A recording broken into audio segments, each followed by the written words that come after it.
That was my son leading the standing ovation. You get anything you want later. Ice cream.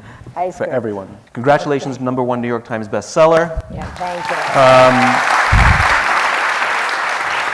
you. Which is particularly poignant because when you started telling people, I think I'm going to write a book on poetry, I think a lot of people told you not to. That's right, everybody. Well, let me begin by thanking Devi and thanking you, Simon, for being here. My pleasure. And I want to thank all of you for being here. I was reflecting, I've been on tour now for like 10 days, and I've been going to a lot of places that felt like home. I went to New York where I lived, then I went out to New Jersey. I've never lived in New Jersey, but the people there were really kind of beautiful. I went to Philadelphia where I started my journalism career, and when I was there, I was reflecting on the 21-year-old version of myself that went kind of wide-eyed into a newsroom only to get banged around quite a bit. But I had these incredible memories. Then I went home to Washington where I grew up, my brother Bobby and I, where we grew up and where I fled. And I came out here to Los Angeles for love. And then I went up to Sacramento kicking and screaming, but I went back there the last 2 days and felt incredible love. And now I'm here in LA, which is my home, and where I feel so much love on this day. I feel so grateful, so blessed to be at this moment in my life, to feel so alive, so grounded, so grateful. And I want to say that to people because people always think, oh my God, I'm going to be in my 60s, my life is over, and I feel like my life has just begun. And I'm so grateful to everybody for coming here and supporting me. Yes, everybody said this was a bad idea. They said, nobody buys poetry books. People don't understand poetry. And I said, well, they'll understand this because it's not about rhyming. It's just about raw, guttural living. And I want to tell my life in verse up to this moment. And it's not one thing or another. It's reflections about life woven into verse. But I'm not one thing or the other. So it seemed kind of appropriate to do something unconventional. That people told me, well, people won't understand. But I knew as soon as people read it, they would understand. And what I've experienced is that people all over the country at all of these stops are saying to me, this is my life. It's not your life, it's my life. I'm dealing with heartbreak. I'm dealing with pain. I'm dealing with gratitude. I'm dealing with regret. I'm dealing with a life that I never expected. I'm trying to find my way home. I don't even know what that is. I'm trying to find my voice. And what I hope this is an invitation to allow people permission to look at all these issues in their life because they're there, and to maybe write their way forward when they feel stuck in their life with whatever they're experiencing. What made you want to share such sort of raw and vulnerable parts of yourself with everybody? I mean, these are things that you tell your friends, these are things you tell people in private, but you put them in a book and wanted to share with them. Well, because a lot of my stuff was already out in public. And Fair point. And that wasn't a great feeling. And so I wanted to take my story back. I wanted to stand up in my story. I wanted to understand my story. I'd spent my career being a journalist trying to understand other people's stories, trying to rewrite the Alzheimer story, trying to rewrite the women's health story, living, my brother and I, in a larger Kennedy story that didn't really individualize the people in it. And so when I found myself on a hotel floor, I went back to try to understand how I got there. What had it been like to grow up the way I grew up? Without pointing fingers at people, but I wanted to understand where my heartbreak had started so I could navigate my healing forward. So this, for me, is about love, it's about loss, it's about surrendering, it's about acceptance, it's about life, it's about the unexpected parts of life. But I thought so much of my life had been already out in the public square. It had been trounced on, speculated on, ridiculed, pointed fingers at, and I wanted to shed it and cast it in a different life in a different way, and I wanted to own it in my own way. Had you been writing poetry your whole life? No. Or was it something you just start? When did you start doing? No. Well, Where did you I started writing as a journalist, which is a very different form of writing. It's like who, what, why, where, when. And my writing teacher, Roberta Hollander, is here. There she is. Yeah. Who's the greatest writer in television news, broadcast news, radio, etc., who really turned me into a writer, screaming at me, yelling at me, cussing at me. I always say she wouldn't be allowed to work today with human resources, but she, really helped me become a writer. But that was a certain kind of writing. Then when I became First Lady, it was a different kind of writing because I was writing speeches and it was advocacy writing. And then testifying for Alzheimer's or women's health was a different kind of writing. But certainly when I got separated and eventually divorced, I started writing from a raw, guttural place. I write every week in the Sunday paper, and that is a spiritual practice for me, and that has made me into, thank you, wow. And that kind of helped me tap into a spiritual practice for myself. But these poems, when I sat down to write these poems, it was as if there was a new voice writing. It was a voice that I did not know. It was a voice that I had buried. It was a tender voice. It was a sad voice. It was someone who was struggling with grief. It was somebody who felt small. It was somebody who was looking out and wondering where she fit in. It was an insecure voice. And so I started to listen to her. And the more she spoke, the more she pleaded, the more she wailed, I just let her rip, and that's what came out. Do you have a favorite? No. It's like asking me if I have a favorite child. But I know which one is your favorite. You do not? Oh, my poem or my child? I write in here also about my children, 3 of whom are here, who have been, who were the reason in large part that I wanted to get up. And particularly I have 2 daughters and I have 2 sons, and they were a huge driver for me internally to take my story back and put my shoulders back and carry myself forward. And I wanted them to see somebody who could do that. That was important to me. One of my favorite things about this book and about reading your poems, and I'm so excited you read my poems. Simon and I are really good friends, and he's always like, I'm not going to read anything. I'm not going to read anything. And I was like, will you please read my poems? I read some of them. You did. Yeah, you told me this morning. Yeah, you had to read some of those. As you were doing this, you had to read some of them. I read them even before I had to. No, you did. I did. I 100% did. Look, I have pages marked of the ones that I liked. Really? Yes. Oh, my God. They're very good. Thank you. The thing that I love about them that most people don't know is this is how you speak. Yeah. And it's I think when a lot of poets sit down, like the way they speak, they don't speak in poetry. They speak and then they write poems. But when you and I talk and we go for one of our long walks, like this is your cadence. This is how you speak. This is how you give advice. And so it is the most personal thing in the world to read. Mm-hmm. Especially for those who know you.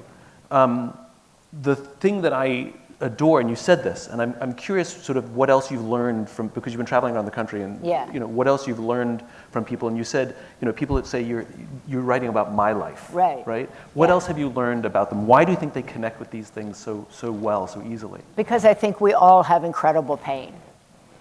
I think every single person in this room is struggling with something right this minute. Every single person in this room is doing the best they can, masking whatever they're dealing with. And I think every single person in this room has experienced extraordinary heartbreak. Every single person in this room is on some sort of a healing journey. Everybody in this room has experienced loss. Everybody in this room is dealing with grief, trauma, all kinds of things. And I think people who are buying this book and reading this book are interested in the healing part of it. They're interested in how to get out of that experience. They're interested in what is out there. And for me, I tried everything. I mean, I went to therapy, I did plant medicine, I went on retreats, I did cognitive stuff, I did, you name it, I did it. Whatever somebody suggested to me, I went to psychics and mediums and crystals and candles, and, you know, to try to understand my mind, my heart, my journey, and my pain. And I think the more I looked at it and investigated, I realized that I was no different from anybody else, and that everybody else was on some similar journey, and they felt shame about it, as did I. They felt at different places humiliated about what they were going through, as did I. They felt that there was no invitation to talk about that because of the shame, because of the humiliation. And I thought to myself, what if we were all actually honest about that? What if we all actually shared that? And in sharing that, we found unity with other people that we are afraid of, that we've put behind padded doors, that we've stayed othering, that's a way into a different conversation and a different relationship. And the more I have done that, the calmer I have felt, the more connected to other people I have felt, and that has been a gift to me in my life. And I think that, you know, that we see examples, I think, in the public square of people who have not prioritized their healing, and they're raging and they're spitting stuff out into the public square. And people who prioritize that don't act that way. And I think that the path towards a better country, a better conversation about who we are in our souls, is to prioritize our healing by admitting our pain, by admitting our shame and our humiliation. As you're going on this journey and you're trying all of these things, was there a moment when it started to work, or was it more sort of... When I started writing. So, when so it was actually the yeah, writing that when was it was, and as I said, I did all these other things, but when I sat down and just let it come out, I was surprised by what came out. And there's this great Joan Didion quote that said, where she said, "I write to make sense of my life. I write to understand my life. I write to understand what I'm thinking." And I have very much the same. I write to understand, what does this mean to me? What did this experience mean? And I've been able to write my way forward by understanding where the pain was coming from, by understanding what I wanted, what I didn't want, what was the impact of growing up the way that we grew up, and putting my own identity, who was I, aside. I think most of us go out into the world and we lead with what we do.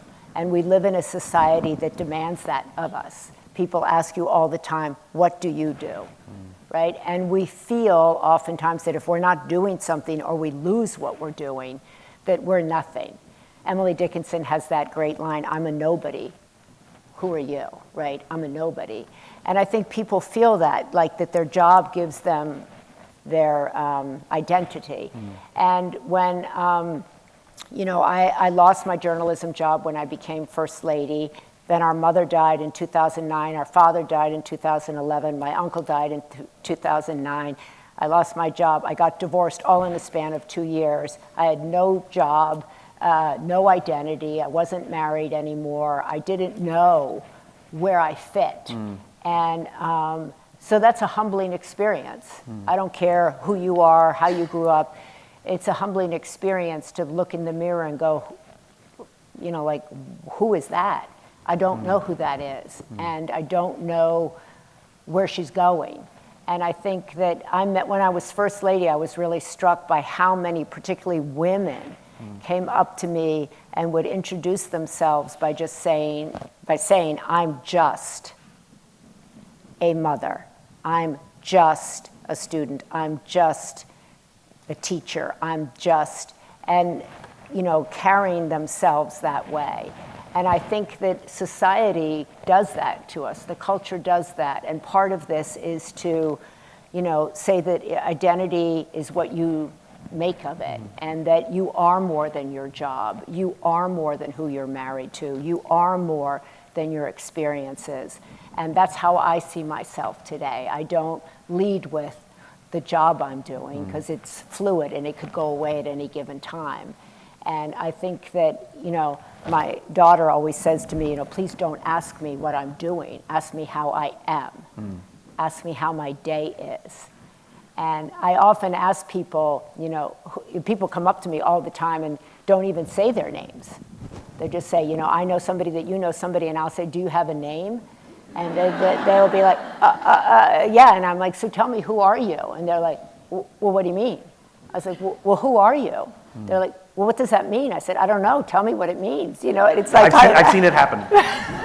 It's true. It's true. It's true. And I think to take that even further, that we're defined by forms. I mean, there was a poem in here where you talk about, are you single, are you married, are you widowed? Like, you have to fill out a form, and it's like your whole identity is. You didn't think I'd be able to pull that out, did I you? know. I'm so impressed. Pretty good. Which one are you? Wow, Thank Simon. you. Let's hear it for Simon.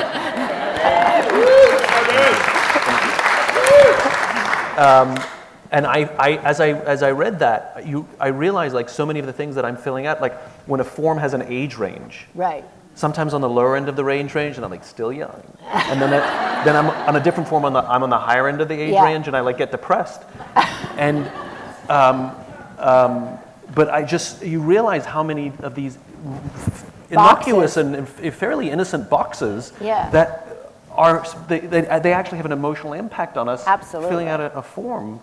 But that's the thing, everything has an emotional impact on us, right? All of the experiences we start having from early childhood all the way up to grandmotherhood, they all have experiences on it. So how do we make sense of them? Do we just let them stick in our body? Do we write them out? Do we talk them out? How do we navigate all the different things that are going on in our lives? People are experiencing great heartbreak today about the country.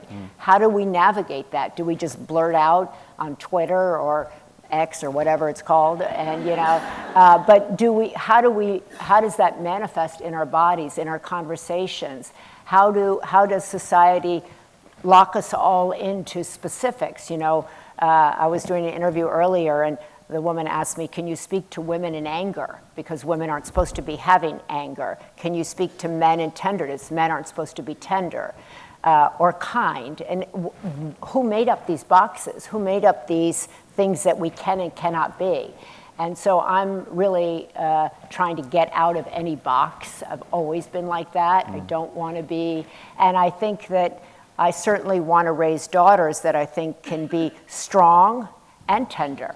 Tough and tender, strong and sexy, smart and beautiful, that can hold paradoxes. I want to raise sons that are strong and tender, kind and gentle, fun and funny, polite, mannered. I think that it's important that we hold these paradoxes. And so which one are you? You don't have to be any of them. And I think that that's such a beautiful thing. I was talking to Shannon, who's the poet, who's going to be here a little bit earlier, and she was saying that becoming in the military, men come in are assumed that they're strong. Women have to hide their femininity and be strong. Why? Why can't men show their tenderness? Why? So I've always been a why, not before I met you. Like asking why, which is why journalism was so great for me. Like, why does it have to be that? Who said so? Why can't it be a different way? A lot of the poems are about being seen, or more importantly, being unseen. Yes. What does it mean to feel seen? Is it something that you can achieve, or is it something that we're constantly having to sort of manage and deal with, sort of like physical fitness or mental health? Like, it's a constant thing. Well, for me, and that's a really good question, because for me, I grew up, and I think, I don't speak for my brother, but for me, I felt unseen growing up in a very seen family. And I think that became a very big motivating force for me to how to get my parents to see me. And I thought that was an external job. And it wasn't until people began to see me that in relationship that I was like, oh, you're seen by another person when they sit quietly with you, when they talk to you, when they notice things about you. That's the scene that I'm looking for. I thought it was an external achievement thing. But I think feeling seen by another person, feeling understood by another person is the greatest gift you can give another person. And when people hold up a mirror, which was my experience, particularly when I got divorced, when I had friends who held up a mirror to me and said, "This is who I see." Don't allow yourself to tell yourself a story that is detrimental to who I see. And reminded me, I think that is the gift of a masterclass in friendship, when people show you who you are and who you can be and remind you of that.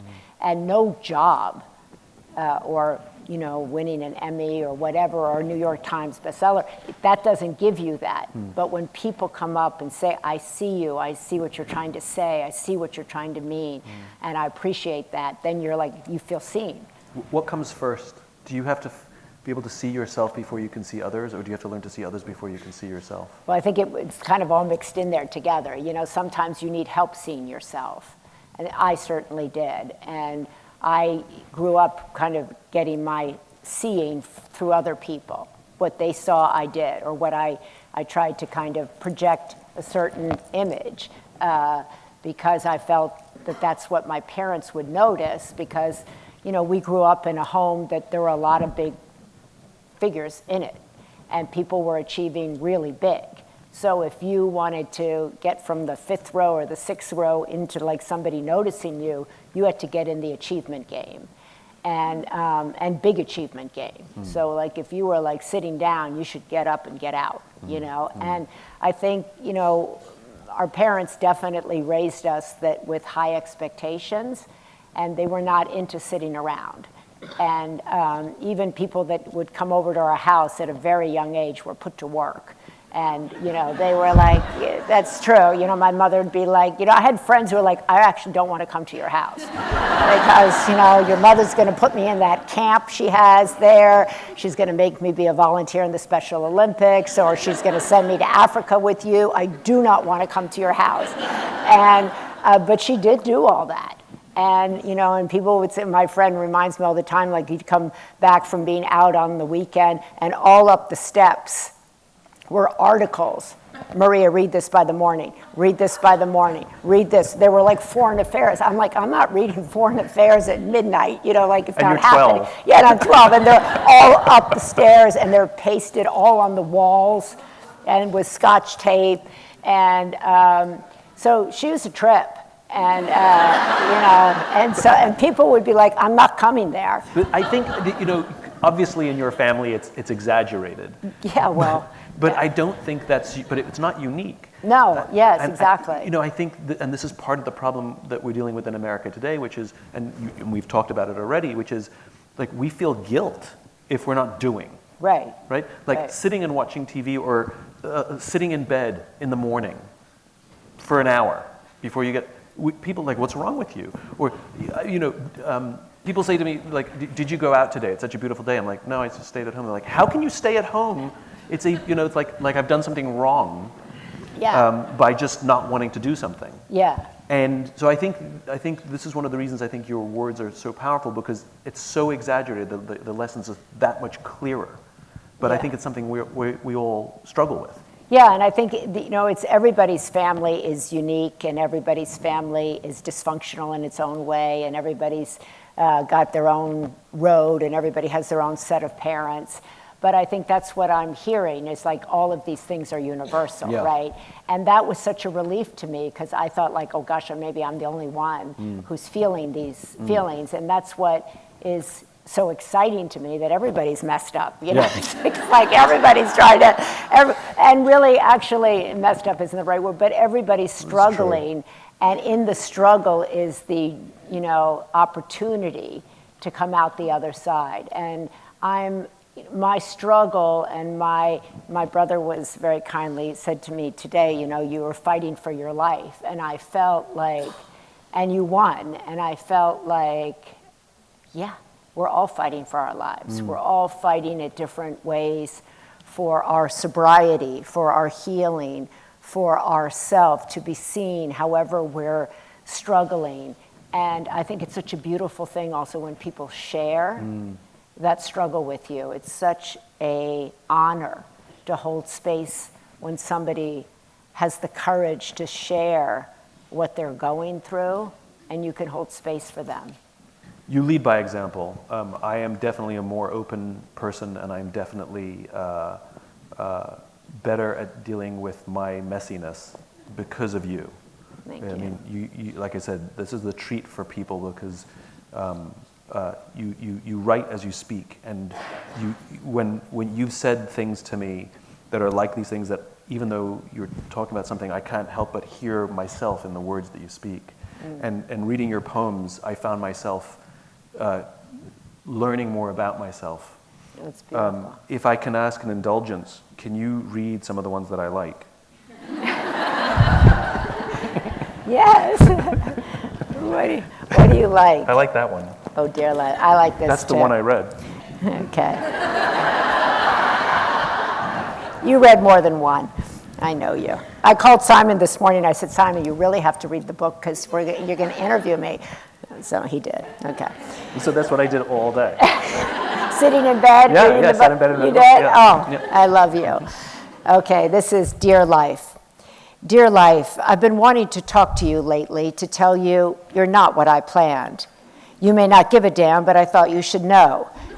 You're not what I expected. I thought as long as I had my compass pointing north, all would be good. But I learned that my heart doesn't know north. My life has led me on a path written in invisible ink, longing for more from a soul I didn't know yet. So here we are, life, without a compass, without a map, only my heart guiding me forward. It wonders, am I ready to be known in a new and deep way? Am I strong enough to open my heart and divulge what lies within? Life, you say that's what you're all about. Let's see how the universe responds when I pull back the curtain on my soul. So good. Yeah. So good. So good. Yeah. You've obviously learned a lot about yourself as you've written these poems. What have you learned about others? That we're all in the same thing. But specifically. Like Well, when it depends on the specific. I've learned a lot about you, but I don't think you want me to talk about it here. Let's talk about other people. Let me change this. I could go, I learn a lot in conversation. That's my jam. In fact, anytime I go out with my son, he'll be like, do not talk to the woman about why she has purple hair. Do not. I'm like, she has purple hair because she wants me to talk to her about it. He goes, no, I'm going to leave the line if you do it. I'm really interested in people. I'm interested in where they came from, what's happened to them, where do they think they're going, what moves them, what hurts them, what inspires them, what they've overcome. That's why I love journalism. That's why I would sit down and talk to every person in here, because that's what guides me forward. That's what inspires me. That's why journalism, for me, got me out of the bubble of my family and into the streets. And it introduced me to people who were struggling with forgiveness, who were overcoming things that I'd only heard about. It introduced me to people I never would have met had I stayed in my family. And Did you write any, when you were writing, did you write any for someone, even if, I'm not asking you to tell me who. Yes. But And I'm not going to tell you. No, I don't want to know. Yeah. I don't know. I don't want to know. But And I do want to know. Yeah, but I specifically did that because But there's some of them, these are to someone. Yep. Ooh. And they're about, they're about me. They're about things that have been said to me. They're about things that have happened.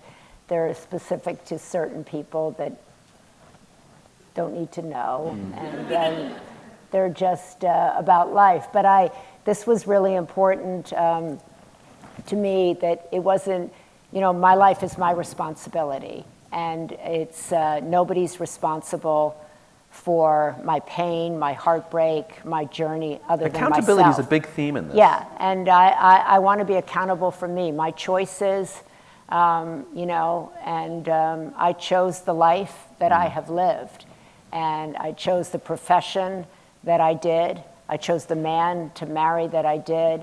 I chose to have these children. I chose to navigate this path. I didn't choose to be First Lady, but it turned out to be a great gig for me. And I've chose to resurrect myself, and I've chosen to believe in God, and I've chosen to allow Him to work through me and speak through me and guide my journey forward. And I do believe that I'm divinely guided, and I do believe I'm here to be of service, and I do believe that He picked me up off the floor and guided me here. What's the difference between writing a poem? Yes, agreed. What's the difference between writing a poem and saying a prayer? They're different. By poems, I mean prayers, I say to God, to Mary, to whoever I'm, St. Francis, whoever I'm jamming with on a given day. And I have a lot of people I'm jamming with. I have a busy head up here. But I do believe in spiritually being guided. And when I'm writing poetry, some of it has, for me, is divinely written. It's just channeled, for lack of a better word. And I sometimes look down at the page and I'm like, damn, where'd that come from? I have no idea. And I read this thing recently. My friend Miroslav Volf, who wrote a great book called Life Worth Living that we published, talked about his friend who's a well-known poet who said the whole goal is to get out of your head and into your body and just let the voice that is meant to channel through you speak.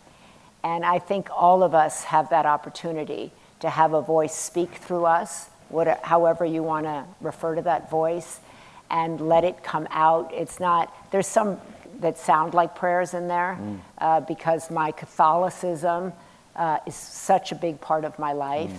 I was educated by the nuns, by the Jesuits. Our parents went to church every single day. My brothers were all altar boys. I was never allowed on the altar, so that's been an ongoing issue for me in the church, along with some other issues. But I still love my church and my faith. And so there are things in there that are spiritual, Catholic, whatever you want to call it, because it's a big part of my light. I know this is a bit of a convoluted thought, but how do people find the courage to do this, to write the poems as part of their healing process, as part of the process of trying to become themselves? I am Maria, to become me. When I think for many of us, there's the fear that it'll come out wrong or that it'll sound bad. Oh, I have all that. I have all that fear. So how do we? I think a lot of us are sitting here inspired by you, want to do it, but then when we sit down at a computer or sit down with pen, so many people have said, I thought that, and they've started writing. People are sending me poems. I love that. And they just sit down and you just start. I have the first poem there is start where you are. So it's anything as like I'm looking outside, I feel it's raining. It's raining inside of me. I look at the dog walking by and it's barking. Why am I barking at myself? Whatever it is that you're feeling, and you just start going, and it just starts coming. And you come up, like I have a poem in there called Small, and it just came out, and I never had thought, like, I wrote it to myself, but it was really also about my mother, and it was about how small I think so many of us feel. Once again, coming back to we live in a society of winners and losers and big people and small people. Why? And yet we feel small in so many. And so I wrote a poem about small, and I realized how long I had felt small in a house of such big people. And so these things that I just find they come up, and all you have to do is start and try. And just look out the window for inspiration. Look to your dog. I have a poem in here about I live with 2 dogs, neither of which are mine. One of the one of which bites, by the way. But I still have the scar. Oh yeah. I do. Oh okay. No, I do. Okay, all right. I'm serious. Oh God. Oh my God. No, but I think there's so much material in our lives, in our homes, in our friends, whatever it is. And if we can just start writing about whatever it is we're feeling. People have such big feelings. They have so many feelings. I sat in bed today, as you say, I felt like, what am I doing? Why do I stay this way? Why do people think I'm lazy? Do I also think that way? There you go. It rhymed. Yeah, I know. But that's you. Yeah. That's what you were thinking when you're sitting in bed, and people are saying, why are you in bed like that? I'm feeling lazy. Am I lazy? And why do I feel this way? Then all of a sudden you have a poem about, am I lazy? Am I not? You're not lazy. I am. You are lazy. Yeah. Okay, then you should definitely write I'm a lazy poem. The thing, my favorite thing about you, and I think it comes out here, and I'm glad people came to meet you and see you, because I don't think it always comes out when you're on TV or being a journalist for sure, is that we know you're insatiably curious.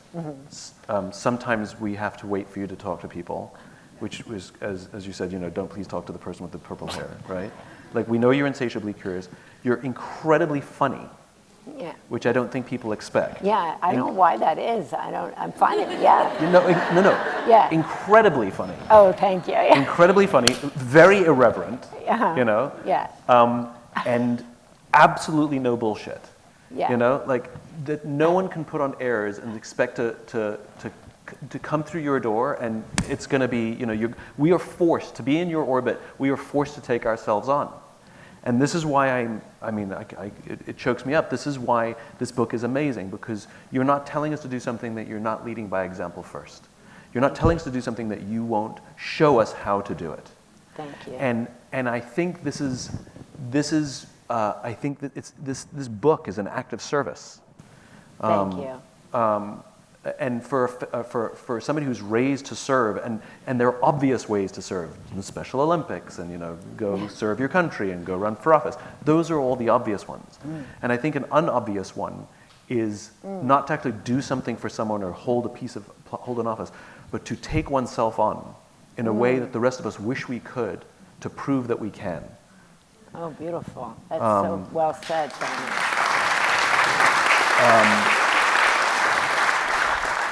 Because I think this is bigger than just, to talk about a book and read some poems. Yeah. Oh, yes. The hope is that people leave here equipped with at least a tool on how to deal with something. I think it's also, we need permission, right? I think so many of us walk through our lives thinking we don't have permission to take ourselves on. Yeah. We don't have permission to look. We don't have permission to speak. We don't have permission to write. And I'm hopeful that this gives people permission to look within, permission to write their way forward, permission to understand that they are not alone. Yeah. So much of my work has been in trying to reassure people that they're not alone in their struggle for whatever it is, to overcome a death, to deal with their grief, to rise up after a divorce, to understand themselves. Everybody is doing this, and we don't have the language to do this in our society today. And I really do believe that it will be those who are broken or perceive themselves as broken and heal who will actually heal the country. I actually believe that 100%, because they will show us a new way forward. The concept of togetherness, and that we have courage when somebody says to us, I believe in you, I've got your back. Yeah. As you started writing, did you keep them to yourselves immediately? Yes. So yes. How long did it take before you decided to share a poem? It's a long time. I shared, Roberta and Nadine, I shared it, wrote with her, talked to her, shared it with Nadine, and slowly they were like, it's good. You should share this with other people. And I was like, no, oh my God, if I put that out, it'd be so embarrassing, it'd be humiliating. And they're like, not to put it out is succumbing to your fear. Not to put it out keeps you in a box. Not to put it out doesn't own your story. And the more they encouraged me that other people would understand. And then I went to the Hoffman Institute, which is a week-long program where you look at your life, and it's for people who are serious about change. And every single person stood up and had almost the same story. Yeah. And I was like, damn, wow.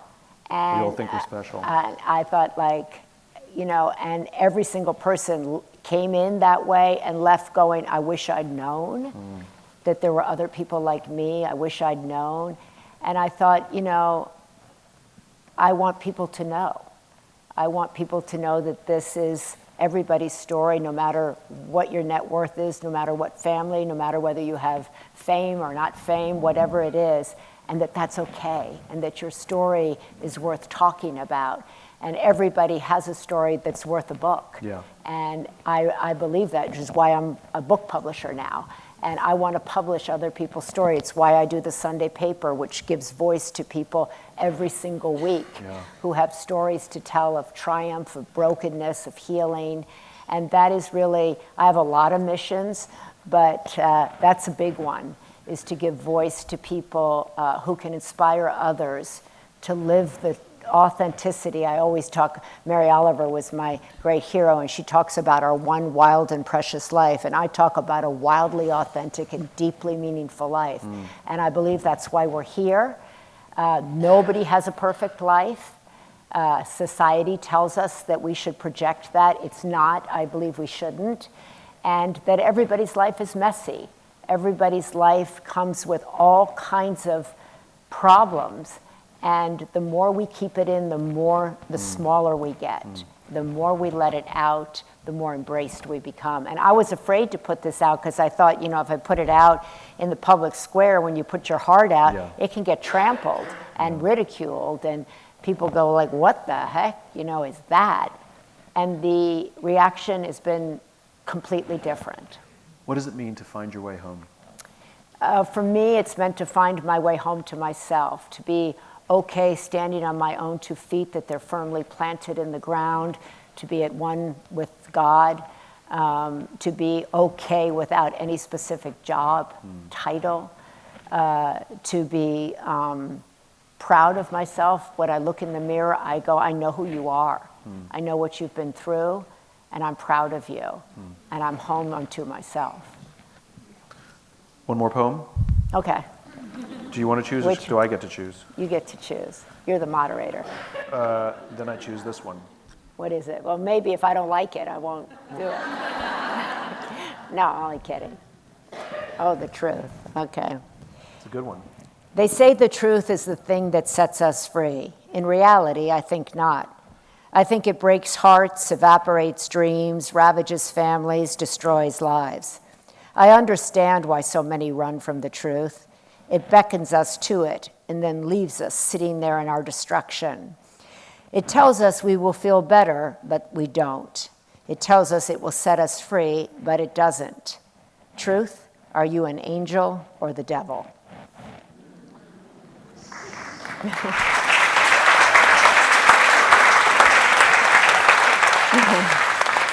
There's a lot in here. There's a lot. There's a lot of stuff in here. Yeah. But it ends on a good note.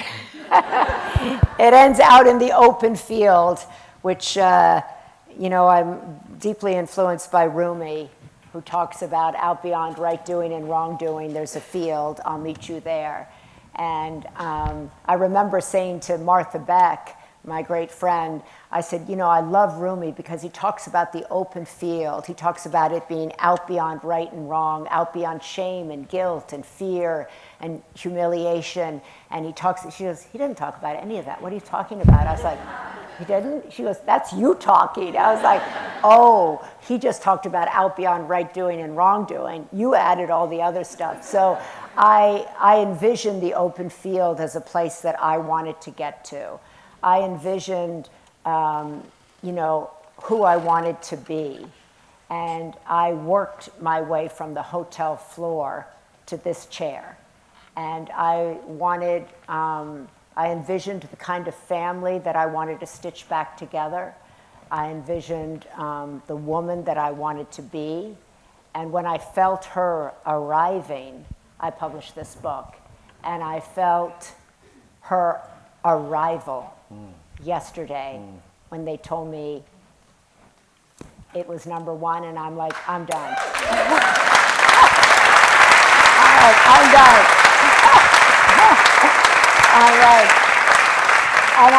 I'm like free to start all over. You can do another one now. I'm free to kind of reimagine the whole thing. Yeah. Do you write down your visions, or are they just in your imagination? They're in my imagination, but I write them all down. And I work they're in my imagination, Right. and then they And come then they down come- to the come down to paper, the and then I paper. start working towards them. In every way. In every way. I think we have some questions from the audience for you. I follow your Sunday paper. I've read all your books. Thank you for all the work that you do. And my question to you, I mean, I'm Irish Catholic, so when you speak of things with a spiritual bent, that resonates with me. But what I think you are doing that's so special is sort of bringing that contemplative consciousness to a wider audience, making it really accessible. So my question was, I follow Richard Rohr and Jim Finley, and you write about them sometimes. And so my question was, what are your contemplative practices? And by that I mean, how do you feel that those practices have moved you towards your life goals and brought meaning to the work that you do? They've saved my life, those practices, and thank you for asking. I'm trying to go to Jim Finley this Saturday. Actually, he's speaking at my church as part of the Lenten speaker series or Lenten practices. But Jim Finley, Father Keating, Richard Rohr, my meditation teacher, the Pope. I read a lot of, those are all men actually, aren't they? Yeah. But Sister Joan Chittister. But I read a lot of them, and I have a meditation at morning practice. I have a morning writing practice. I have a sitting in silence morning practice that just like looks out the window. But that is, and I do it again at night. I have a gratitude practice. I end my day and begin my day in conversation with God. There's a great book called Conversations with God.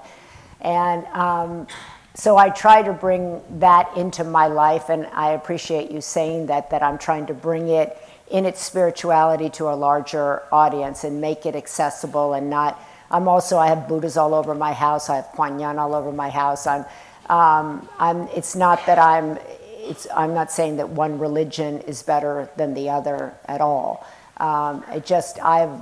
For me, having a higher power, having God, having that relationship has helped me in my life. It's helped me ground myself, and it helps me believe that there's something larger at work in me than what I know. And so it helps me navigate the ups and downs of life. Next question comes from Carla. This is from the online subscribers to the event. Of all the things you've accomplished in your life, what are you most proud of and why, besides being a mother? No, not besides. That's it. That's it. I think actually it's not a besides at all. It's the most important thing in my life. And raising these four, I'll cry because it's such a big deal to me, to raise 4 people who I hope feel loved for nothing that they've done, but just for who they are, is the greatest accomplishment of my life. And it has been the focus of my life. It's everything to me. And so it's what I lead with in my bio. I'm a mother, I'm a Mama G. I've tried to prioritize it throughout my career. I've tried to, when I started in my journalism, there were no other mothers. I didn't know anybody who had a kid who was working in journalism, and they were like, don't talk about wanting a kid. There are no mothers working here. And I was terrified to become a mother for that specific reason, well, other reasons too, but I just wanted to make them feel like a priority, to make them feel seen, to make them feel special, to make them feel like regardless of what their dad or I was doing, that what they were doing was the jam in our house. And so I don't think there is an other. That's it. I'm sorry. And I think that's part of the reason very often that women feel like they have to say something else other than, like, it's like society tells you being a mother isn't enough. And that's the hardest work I do, bar none. It's emotional, it's physical, it's mental, it's spiritual, and it's ongoing. And for society to tell me that's not enough, or to tell any woman who chooses to do it that she needs to say something else because that job doesn't have enough power to it, I think is a big issue in society. It's why we don't value mothers' work. It's why we don't value caregiving work. It's why we think it's more interesting, some kid who just made money in developing a cryptocurrency is more interesting than someone who raised 4 or 5 or 3 or 2 formidable human beings. I don't believe in that. So.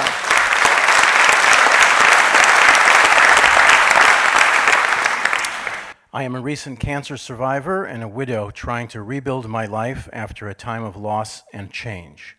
What advice do you have for women navigating this transition and seeking to write a meaningful next chapter? Asks Gina.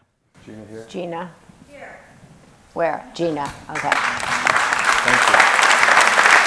Gina. First of all, I'm sorry. I'm sorry for your pain and for your loss. And that both of which are things that you're dealing with are really hard. So I honor that you're here and that you're in it and asking those questions, which tells me right away that you're a survivor and your story is triumphant and it will have a triumphant next chapter. Yeah. And the good news, I think, is that there are so many support groups today. There's so many grief support groups today. There's so many cancer survivors support groups today. And so I think that, trying to navigate the next chapter, and I find so many people with that question, by the way, at 30, trying to navigate the next chapter, at 40, women who've been at home who want to go back, who've been raising kids and go back. So there's so many people trying to navigate whatever the next chapter is. And there are now so many great online courses to help people navigate, support groups, people who are there's the Elder Academy my friend Chip Conley runs, which does a tremendous amount in this space of people overcoming loss, overcoming grief, surviving cancer journeys, losing jobs, starting over. And so I would kind of just recommend getting involved in one of those things or finding people who are also doing that and find out how they've done it. I would say start where you are, like the poem says, and start writing what kind of life you want to start living. And I'm a big believer in manifesting that, and just start writing your way and see what comes of that and see what your soul is longing to ask you for. And I think that will appear. Thank you. Yeah. You said before that life was just getting going for you in this Yeah, I next feel like stage. that. I mean, Do you know if this next stage has a theme? If the no, earlier because I stages? just got that feeling today. Oh, it's like literally just brand new. Well, I okay. just got it today. But it's going to be wild. It's going to be wild. I can feel that. I feel freer. I feel like, this was a big... But why today? Like, what happened Well, today? I just think that, like, this is kind of my life, in a way, as I was talking to Bobby today. It's like, yeah, it was navigating, growing up, my parents, my marriage, the end of my marriage, my kids, my parents' sickness, my career, and I just feel liberated for some reason. I feel like I put it out there and I let it go. And it found its way. And I feel like I have so much I want to do from a place of feeling free. I think, it's challenging my late 40s and 50s, like so many people I talked to. I had 4 young kids, a really busy husband, 2 really elderly and frail parents, a lot on my plate. I was first lady. And people, you're like, for like a long time. Yeah. And I'm not, this book tour is a little, but I feel kind of like, okay, I was afraid I would never survive my mother's death. I did. I was afraid I'd never survive the end of my marriage. I did.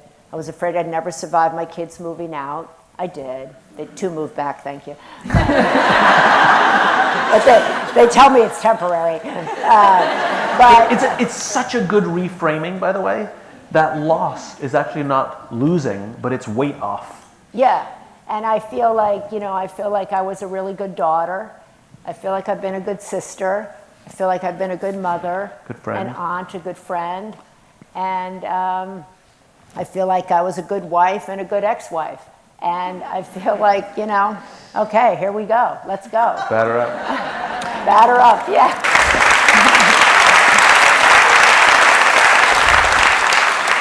Our final question. Do you see themes from this book or from your life's work that can help guide how we teach our children about life as they grow into young adults? Specifically, Jesse asks, what might help children stay connected to themselves as they grow up in this world? Oh, there's Jesse. Oh, there's Jesse.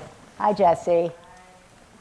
Well, I think that's a really good question. And I think for me, and I would probably ask it of my kids, but I have found being connected to them through conversation, through trying to understand what's going on in their lives, by trying to talk about everything, sometimes to their, they don't necessarily always love that, but that has made, I think, them feel connected.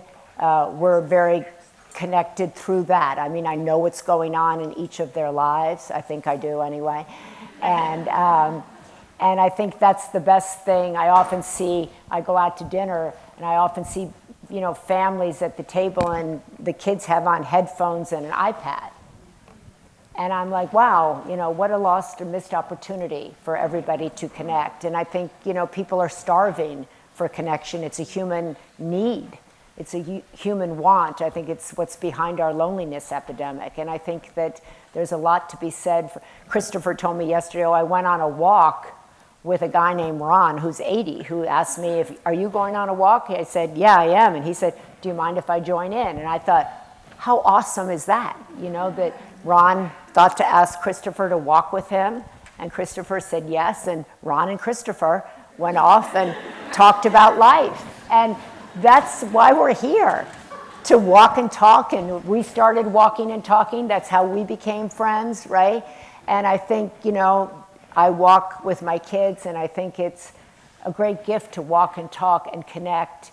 And I think that's the best way to make people feel loved, to make people feel seen, and to make kids feel grounded and feel important.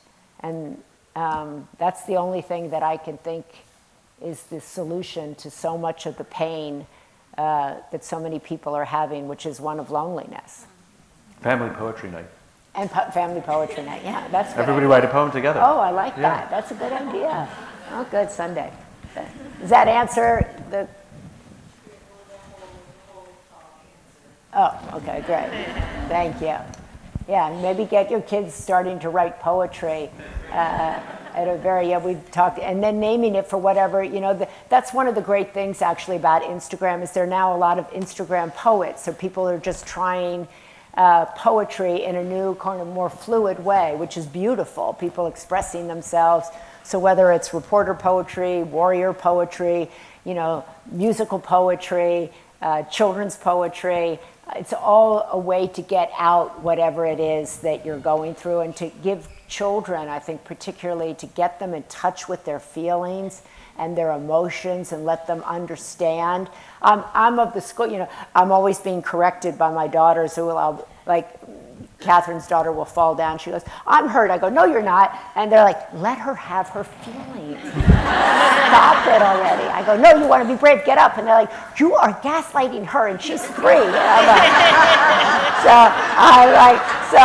I was like thinking about that the other day. Wow, I'm gaslighting my granddaughter by telling her, wow, go wonder. There you go. So sorry about that. But I think say, yes, you're hurt, but you better get up.